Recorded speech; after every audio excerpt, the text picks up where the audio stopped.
Today's video is how to track your progress when you're trying to go from being slim to being built. Let's do it.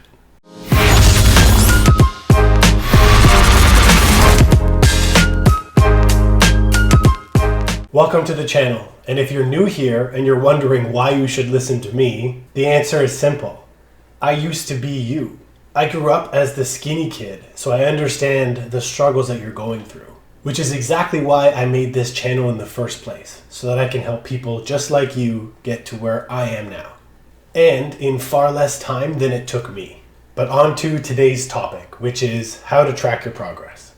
There's a lot of metrics you could use to track your progress, so I'm just going to go through a few of them with you right now. And hopefully you find these useful. Number one, we're going to go with the scale. The scale is a really good way to track your progress because you get to see the number go up and it's pretty obvious that you're doing the right thing. The only problem with the scale is that just because the number is increasing, it doesn't mean what you're building is quality muscle. If you're being mindful with the way you train and the way you eat, the chances of you gaining unwanted weight are pretty low. But if you're doing something like a dirty bulk, then just because the scale is moving, again, doesn't mean you're gaining real quality tissue. You could easily be putting on massive amounts of fat just because you're trying to make the scale go up as fast as possible. So obviously your goal is to build muscle and gain weight. So looking at the scale is going to happen. Whether you look at it on a weekly basis, a daily basis, or a bi-weekly basis, the scale eventually matters.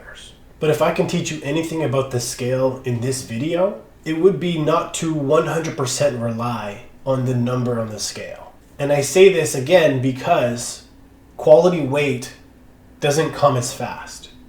So if you're constantly seeing the number on the scale go up because you're doing a dirty bulk, then you're not necessarily gaining quality weight. And realistically, on average, most people can only put on about half a pound to a pound of muscle in a week, which may not seem like a huge number, but in reality, that's quite substantial. Now, obviously, we're hoping that you are one of those people who's in the upper end of that number, being, half a pound to a pound being optimal, but you really have to do everything perfectly. Your training has to be on point, and your nutrition has to be on point, and your sleep has to be on point. And ideally, your supplements are on point as well. So even though the scale is a good way to monitor your progress, I would say use it, but don't rely on it 100%. The next is the weight that you move in the gym. So a really good way to monitor your progress is to have a notebook, or on your phone, you can use the notes section if you have an iPhone or an Android, and just write down the weights that you start at. And then every time you continue on with your workouts, obviously you're going to aim to do a little bit more. So if you're doing, for an example, a bicep curl, your first time ever doing them, you're going to start using, let's just say, the 10s. You got 12 reps and you did 3 sets. The reps were fine. Your form wasn't awful. The idea is to monitor how long it takes you to increase that weight.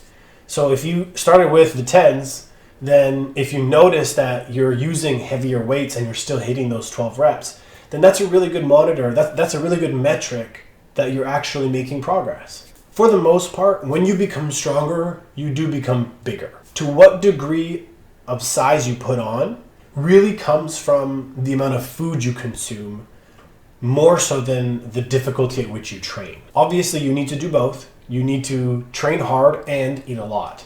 And when you do both, you can grow and become stronger. Because if you've watched any of my other videos, you would know that unless you're eating the right amount of food, you'll never really put on that size that you're looking for. It's one thing to be strong, but you don't necessarily have to be huge to be strong. So just make sure that you're focusing on the food part of everything as well as the weights in the gym. Start with 10s, move up to the 15s, and then get into the 20s. And that's a really good way to make sure that you know you're making progress. Number 3 is looking at the way your clothes fit. So right now you might be wearing smalls or mediums. So a really good metric to know if you're growing is if your clothes aren't fitting you anymore.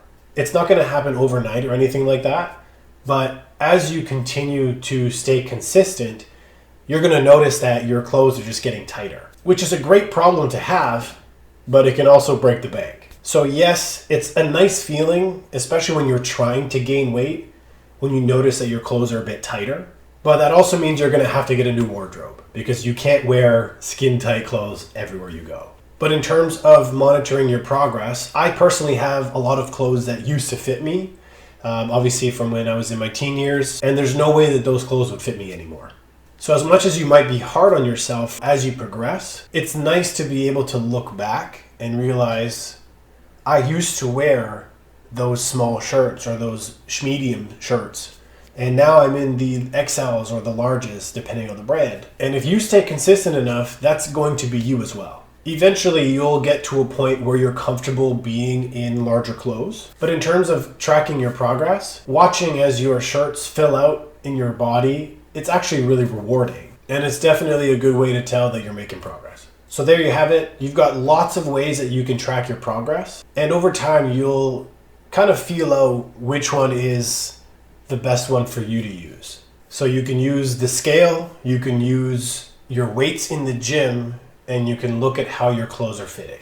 Those are 3 very good ways to make sure that you are making progress. You might find all of these metrics useful, but you might find it better if you were to focus on one at a time. Whatever you decide, just know that as long as you stay consistent, you're gonna grow. And if you need any extra help, follow the channel and check out my other videos. And before I go, I'll also quickly tell you that I created a 12-month program that's designed to help slimmer guys build muscle. I've had clients start and put on tissue within as little as 2 weeks. And as you go further into the plan, you can decide whether you want to gain weight faster or slower. And you do that by simply following the systems that I have in place. I'll show you how to cook bulk meals in under 5 minutes. I also provide you with a one-click grocery shopping list that essentially is on Instacart, and it sends all of the food that you need for that week to your house. This is just one of the benefits of using the program.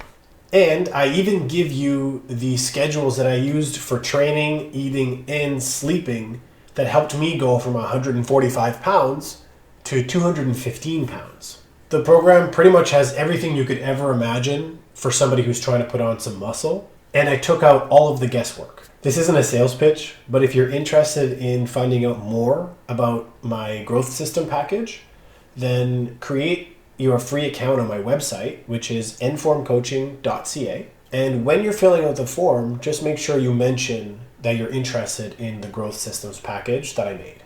So be sure to comment, like, and subscribe so you can help me grow my channel and hopefully help way more people just like you. See you in the next one.